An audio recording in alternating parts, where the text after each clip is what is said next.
We are around the world. No, we're not. We're not at all. Nope. Although you are away. Right now, I am away. We are coming to you from the past. We are coming to you from May 27th. Yes. Way back in May 27th. It's a beautiful Thursday. And tomorrow's payday, I think. I think it is. Yeah. I realized that because I'm like, oh, payday. Oh, the 31st. No, the 31st is Memorial Day. Yeah. So payday will come early. Yeah. So, my friends, which will just make June longer. Yes. That's okay. That's okay. Certainly will. I'll take it right now. Yes. I will take the immediate gratification. Yes. My friends, welcome to Storytime Express. My name is Miss Rebecca with the Shaler North Hills Library. That is Miss Ingrid behind the iPad. Hello. It is Friday, June 18th. Nice. Yes, it is Friday, June 18th, my friends, and I'm excited to see you whenever it is that we are seeing one another. Okay. Summer reading is up and in full swing. You can get registered online. ShalerSummerReading.org. Or you can come on in and get registered in person. Yep. You can enter some awesome raffle prizes online or in person. Here at the library. We're all about options. Yes, we are. My friends, let's get started as we always do after our random jibber-jabbering back and forth. Banter. With the ABCs. I want to say hello to Jerry from the Garden Club out there because she's another one of our fans and friends who watches us. And hello, thank you, Jerry. Thanks for the beautiful garden. I know. And she's the one who's going to make sure that we stay safe tonight. For the Fairy Garden program, which is tonight, when you'll be seeing this, June 18th. Yeah, it's 7 o'clock. Cool. Sadly, but not so much, I will be at the beach. Yeah, you can't really be too sad about being at the beach. I'm not at all. Yeah. That was very empty of me to say that because I'm excited to see the ocean. But I will be very excited to come home because home is my favorite place. Now, my friends, a rousing rendition of the ABCs. Let's do it. 1, 2, 1, 2, 3. A, B, C, D, E, F, G, H, I, J, K, L, M, N, O, P, Q, R, S, O, T, U, V, I, W, X, Y, and Z. Now I know my ABCs. Next time, won't you sing with me? Dude, who were you channeling there? That was wonderful. You! Oh, you're a wonderful singer. No, that was awesome. I am not, but I feel like you can mask poor singing skills with exuberance. That's what I try to do. There you go.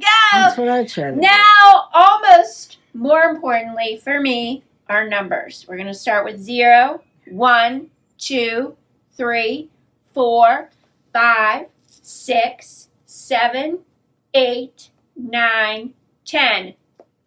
You know.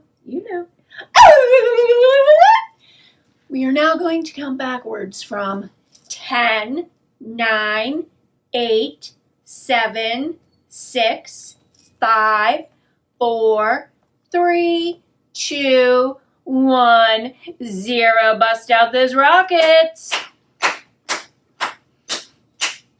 Zoom, zoom, zoom, we're going to the moon. Zoom, zoom, zoom, we're going to the moon. If you want to take a trip, climb aboard my rocket ship. Zoom, zoom, zoom, we're going to the moon. 5, 4, 3, 2, 1, blast off! My friends, I'm going to the beach. Stories. You are going to the beach. We are, my friends. I really enjoyed this story. I've read it before. I'll read it again. I hope you enjoy it too. The title is There Might Be Lobsters by Carolyn. That looks like Kennebunkport. Illustrated by Old Orchard Beach Rally, rather. It's a beach. I know, but long lobsters. But. Okay, all right. Oh! Whoa! My friends, books are our friends. We must explore them. Nice. There might be lobsters. It depends. My friends. Lots of things at the beach scared Sookie. Lots. There might be lobsters.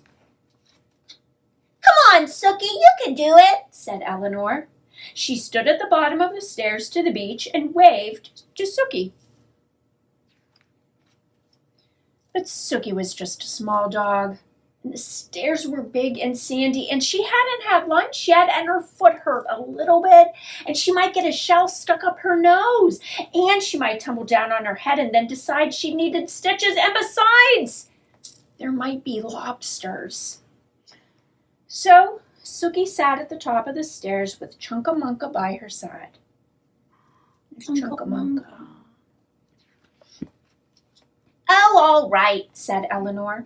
She picked them both up with a tch and huff and carried them down the stairs. There goes Sookie, Chunkamunka. Come on, Sookie, you can do it, said Eleanor. She tossed a beach ball Sookie's way. But Sookie was just a small dog, and the beach ball was big and beachy, and it might hit her nose, and then it would pop, and it might be too loud. Or it might knock her down, and she might never get up again, and she might have to live on the beach forever and eat seaweed and to survive. And besides, beach balls attract lobsters. So Sookie sat away from the beach ball with Chunkamunka by her side. Oh, Sookie. Eleanor swooped that pup up with a tss and a huff and cradled her in her arms. Come on, Sookie, you can do it. Eleanor stood at the water's edge and splashed a little splash at Sookie. But Sookie was just a small dog, and those waves were big, and they were whooshy, and they were salty, and they were too wet, and they might toss her out into the middle of the sea, and she might float away like to Tasmania or even Florida, and she might be swallowed up by a whale, and she wasn't wearing a bathing suit, and besides, there might be lobsters. So Sookie sat at the edge of the water with Chunkamunka by her side. Oh, Sookie, said Eleanor. She shook her head and dove into the waves. Sookie sat and watched beach balls bouncing and big boys running and umbrellas flapping and lifeguards blowing loud whistles and waves splish-splashing with Chunkamunka. Chunkamunka floating out to sea! Oh my gosh! Sookie barked for Chunkamunka to come back. Ow! Ow! Ow! Ow! Ow! Ow! I did not see this coming. Chunkamunka started to sink. Sookie started to paddle. She paddled past a big beachy ball and through a huge salty wave and over something that might even be a lobster. Until she had Chunkamunka, he was safe. Sookie had saved him. She felt braver than the bravest dog because even though she was very small, Chunkamunka was much smaller. Oh, Sookie, I knew you could do it, said Eleanor.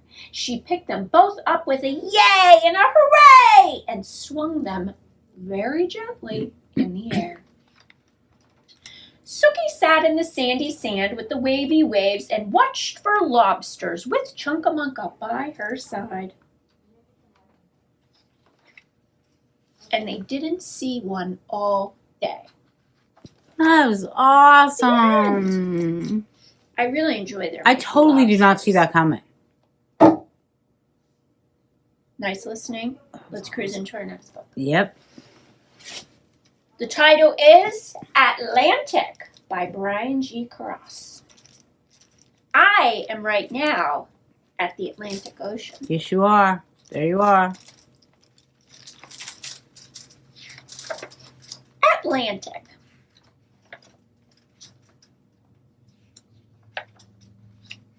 I am the Atlantic Ocean. I begin where the land runs out at the end of yards and streets and hills. There it is. I am the blue water at the beach, the waves, mist and storms. That salty smell is me too. I stretch from the icy poles north and south. I rub shoulders with North America and bump into Africa. I slosh around South America and crash into Europe. But I don't end there. The Pacific and Indian, Arctic and Antarctic are my relatives. We are one big family. My water doesn't stay in just one place. It travels from continent to continent.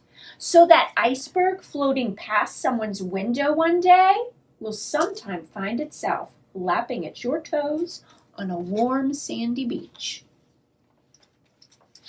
My fingers stretch out, bays and inlets reach far into the land. Gulfs, seas, sounds, and channels lead to me and into me. They are me. I am here day and night, heaving, raging, lying still, scraping away at some land and putting it someplace else, bit by bit. My shape changes, as it has for ages, sometimes growing, sometimes shrinking, never staying still. The sun, so many million miles away, heats my water, which turns into clouds and storms that rain into me, and it starts all over again. The moon, so far out in space, pulls at me and then lets go. So my tides go in and out, ebb and flow. First I was discovered, even though I was here first, and then conquered by men in big ships who named me. I've been crossed and probed, charted, studied, dirtied. Fishermen know me. They know my oyster beds and seek out my schools of fish with hooks and nets, long lines and traps. Artists paint pictures of me with cerulean, cobalt, and aquamarine, and poets know me with their beautiful words. The dancing shadow of your airplane skips over wave with dolphins who sing and race, with skates and whales and fish that fly. Seagulls sing to me, sand and pebbles rattle and clatter a chorus as I rush in and pull away. My words crash and whisper in your ear. Don't forget I am here. I am the Atlantic Ocean. The end. The Atlantic. That was cool. I enjoy that. I like him. My friends, let's cruise into our nonfiction selection. If you know me, you know I like octopuses because they're pretty awesome. And we have said before, Miss Ingrid suggested a wonderful documentary that was on Netflix and maybe other places now, and it's called My Teacher Octopus. I had to silence my watch. I'm sorry about that. It was dinging. It only dinged multiple times. I know, but I didn't. I'm sorry about that. Sorry. Octopuses by Christina Leaf. Nonfiction, so we've got our table of contents. Say we wanted to skip straight to Amazing Escapes, we would know to go to page 16, but we're not skipping anything in octopuses. My friends, what are octopuses? Octopuses are cephalopods, known for their 8 arms. They are among the world's smartest creatures. These invertebrates are fast learners. They can solve problems and use tools for tasks. Other cephalopods are cuttlefish, nautiluses, and squids. Many octopuses prefer shallow coasts. Some live deep below the water's surface. Most octopuses live in dens. They make homes in coral reefs or rocky areas. This is a day octopus. Well armed. Octopuses come in many sizes. Some are less than 1 inch.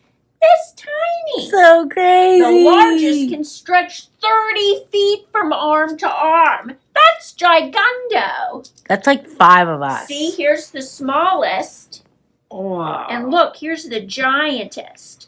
And you can see it compared to the size of a human. That's so crazy. The long arms sit below the head. Suckers line each arm. An octopus's body is soft and muscular. A bag-like mantle on top of the head holds and protects its organs. This is the mantle. You think it's its face, but it's not. 2 large eyes give the octopus excellent eyesight. They are on either side of the head. There's 8 arms, large eyes, rounded body. Sneak attackers. Most octopuses hunt at night. These carnivores sneak up on prey. They eat lobsters, crabs, and other crustaceans. Mussels and small fish are other favorite foods. Sometimes octopuses eat other octopuses. Octopuses hold meals with the suckers on their arms. Some use venom to slow prey down. A hard beak beneath the body cracks the shells of prey. Then octopuses use empty shells to decorate. They scatter them outside their dens. Way to reuse. That's so crazy. I gotta stop using that word. I apologize. That's not a nice word to use. Sorry. Amazing escapes. This is a coconut octopus. Octopuses move with their arms. Usually they crawl along the ocean floor. Some octopuses walk on 2 arms. At times they force water through their mantles to shoot backwards, but this takes a lot of energy. Many predators hunt octopuses. To stay safe, octopuses hide. Their boneless bodies squeeze into small spaces. They are also masters of camouflage. Octopuses can change their skin to match colors, patterns, and even textures. When predators get close, octopuses may squirt a cloud of ink. This hides them so they can jet away quickly. An octopus may lose an arm in its escape, but it can grow a new one. It's wild. My octopus teacher friends. Let's go over some glossary terms. In case we don't know, camouflage is a way of using color to blend in with surroundings. Carnivores are animals that eat only meat. Cephalopods are animals that have excellent eyesight, ink sacs, and muscular arms with suckers. Cuttlefish, octopuses, and squids are types of cephalopods. Coral reefs, structures made of coral that usually grow in shallow seawater. Invertebrates, animals without a backbone. Predators, animals that hunt other animals for food. And venom, a poison an octopus makes. You know what I just learned? I mean, I just learned a lot, but one thing, I guess I never realized, even though there is that word omnivore, that carnivores only eat meat. Mm-hmm. And herbivores only eat like greens. Do you think there are any human beings that are only carnivores? Because you know how we have like human beings that are only herbivores? I don't know. We call them vegetarians, I guess, right? I don't know. I wonder if there are any human carnivores. I don't know. That would be an awful lot of meat. It would be a lot of meat, but I wonder. Just a thought. It's something to pop around in your brain. Yeah. My friends, our final story. The title is Bats at the Beach by Brian Lies. Because you never really think of bats at the beach, do you? Are they on vacation or do they live there? Well, let's find out. Okay. There's a bat just hanging out in the ocean. I think bats are adorable. Sun slips down and all is still, and soon we can't tell sky from hill. Now from barn and cave and rafter, bats pour out with shrieks of laughter. The rising moon can grow no fatter as sky lights up with the gleeful chatter. Quick, call out! Tell all you can reach. The moon is just perfect for bats at the beach. Soon, we've got our buckets, trowels, banjos, blankets, books, and towels strapped on backs and under wings. Have we forgotten anything? Don't need sunscreen. Launching out into the breeze, we sail above the darkened trees, flying fast to wet our feet where land and foamy ocean meet. At last we hear the deep bass thump as waves on seashore crash and bump. Now the shoreline spreads below, we pull wings in and down we go. How delicious, ooh, how sweet, to feel warm sand beneath our feet. Quick, set up, spread blankets on sand. We want to get going when fun is at hand. We hurry down to test the ocean. Don't forget the moon tan lotion. What's the first thing we should do? So many games before night's through. Like playing with the stuff we find, which others must have left behind. Burying friends from chin to knee. We're scratchy where no sand should be. Making friends from other places with different food and different faces. Or sailing to terrific heights, taking turns at being kites. Little bats dig their sand caves deep as old bats lie in the moon, asleep. There's really no more thrilling ride than surfing on a summer tide or sailing in the wingboat races with salty spray in our faces.